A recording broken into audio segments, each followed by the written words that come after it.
But the fire is always Absolutely. there, so we understand that. Absolutely. But I want to bring it to Absolutely. present day very quickly, and then I'm going to ask Brother Leader a question on the present day matter as well. And it's the fact that we're living in a time in the last year or two, about 3 political prisoners in America. Yes, members specifically of the Black Panther Party and the Black Liberation Army have been released from prison. They've been in there for 30, 40 years. Sundiata Acoli was released, who was involved in the same incident that for which Mama Assata Shakur was imprisoned, is said to be coming home now. Brother Sekou Odinga, who was also a part of breaking her out of prison, yes, was released last year or the year before that. And another elder, Jalil Mutakeen, who was a member of the Black Liberation Army, was released. Baba Matulu Shakur is still in prison, suffering from stage 3 cancer. And it has been eligible for parole since 2016. And they refused to release him. Yeah? And so if you could just connect Papa Garvey and his exoneration with the current reality of political prisoners as it relates to African people, not just in the United States of America. I'm only mentioning those names because they're some of the most high profile. But we still have political prisoners in Azania, South Africa, for example.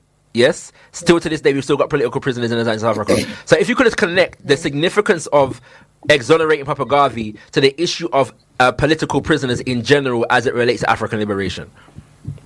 African liberation will not be realized if we continue to allow these terrorists, these capitalist, imperialist terrorists, to hold our innocents, to hold our freedom fighters in their illegal, more correctly, unlawful, and institutions of incarceration.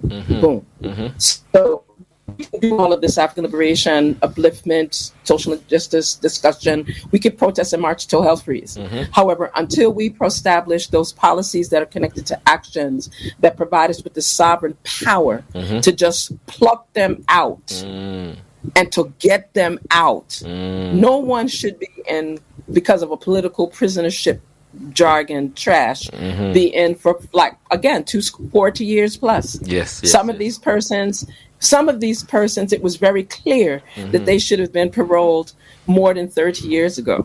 And what they have done is to dismantle their ability to have their high side of their life and their engagement in our revolutionary efforts now.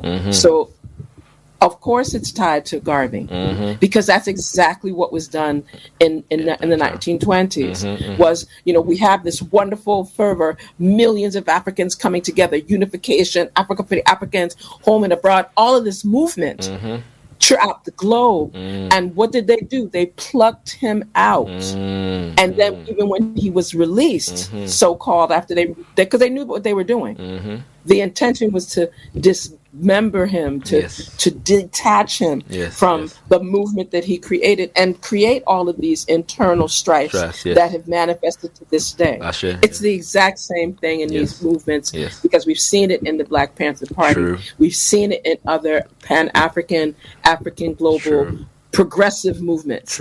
And we have to stop this. And the way that we stop this may not be shared on this network today, but those that know and can read between the lines, it has come to an end. Give and facts, that's why we give thanks for that. Powerful question. Give facts. Yeah, no, it's necessary that we make it relevant to today, because obviously this was 20 years ago, 100 years ago now, and we have to show the historical continuum, in terms of how the state moves against our leaders. And on that point, brother Lee,